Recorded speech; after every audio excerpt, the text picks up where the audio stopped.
If exercise were purely about knowing what's good for you, almost everyone would already be active. We know physical activity reduces heart disease, diabetes, depression, and early death.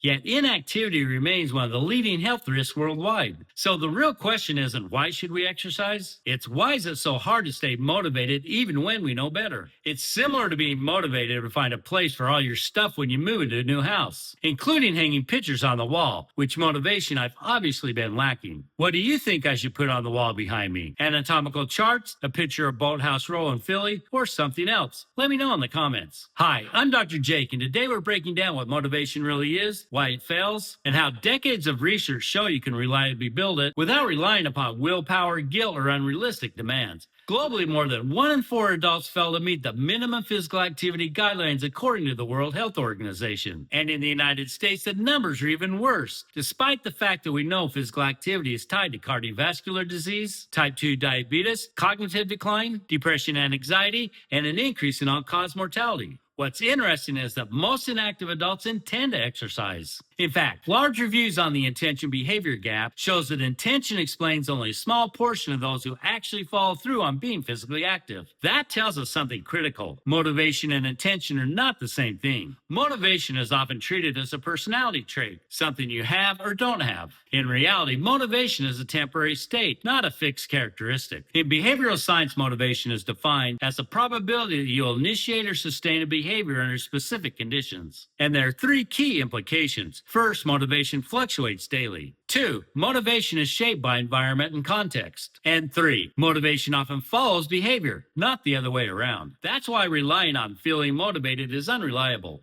and why most New Year's resolutions fail by February. So why does willpower fail? It relies heavily on the prefrontal cortex, the brain region responsible for planning, impulse control, and decision-making. Research on self-control shows that willpower is highly vulnerable to stress, sleep deprivation, calorie restriction, and cognitive fatigue. When those pressures accumulate, the brain defaults to energy conservation and habitual behavior. And exercise, especially early on, feels like a high-cost activity. This is not a personal flaw. It's normal neurobiology. The mistake is building exercise plans assuming unlimited willpower in a system designed to conserve energy. Decades of research in self-determination shows that intrinsic motivation outperforms extrinsic motivation for long-term adherence. People stick with exercise when it's associated with improved mood, stress reduction, feelings of competency and mastery, energy and mental clarity, and a sense that exercise is a self-directed choice, rather than forced, pressured, or controlled by external demands. In contrast, exercise associated with guilt, shame, or appearance goals is associated with lower long-term consistency.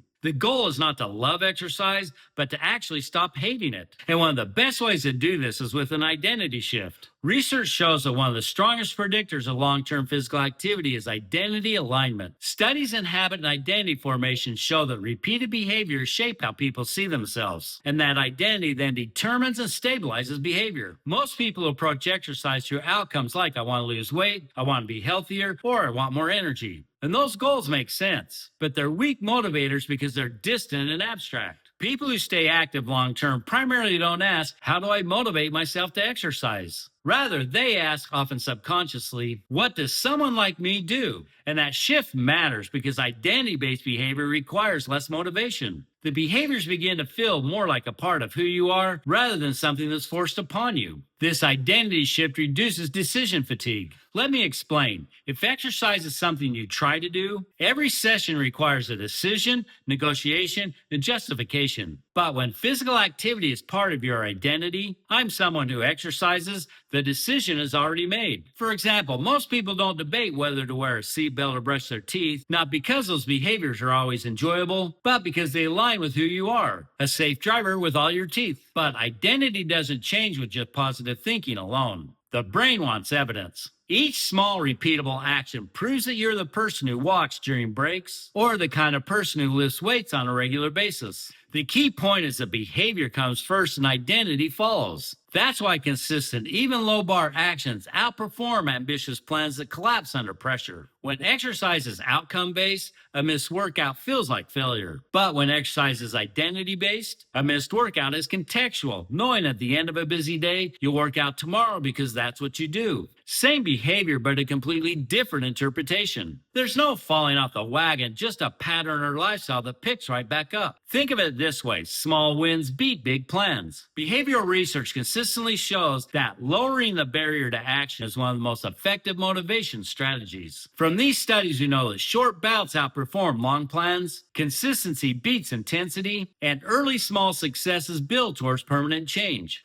It helps to know that even modest amounts of physical activity improve insulin sensitivity, mood, and cardiovascular risk factors. According to the American College of Sports Medicine, meaningful health benefits begin well below traditional exercise thresholds. If all you have is 10 minutes, it counts. So if you don't feel like exercising, tell yourself to give it 10 minutes. That much can help, but it often leads to even more. So one of the most counterintuitive findings in psychology is this: action creates motivation, not the other way around. Studies on effective responses to exercise often show that people feel better after exercise, even when they didn't want to start. They also show that movement improves mood, mood improves confidence, confidence improves consistency, and consistency improves motivation. So feeling ready to exercise is overrated. Starting, even imperfectly, is what actually works. It doesn't have to be for the perfect amount of time, nor the perfect workout. Whatever those are. To start, it just needs to be something, anything. Once you develop the habit, then you can worry about the details. So physical activity isn't a test of discipline, it's a skill, one that's shaped by your environment,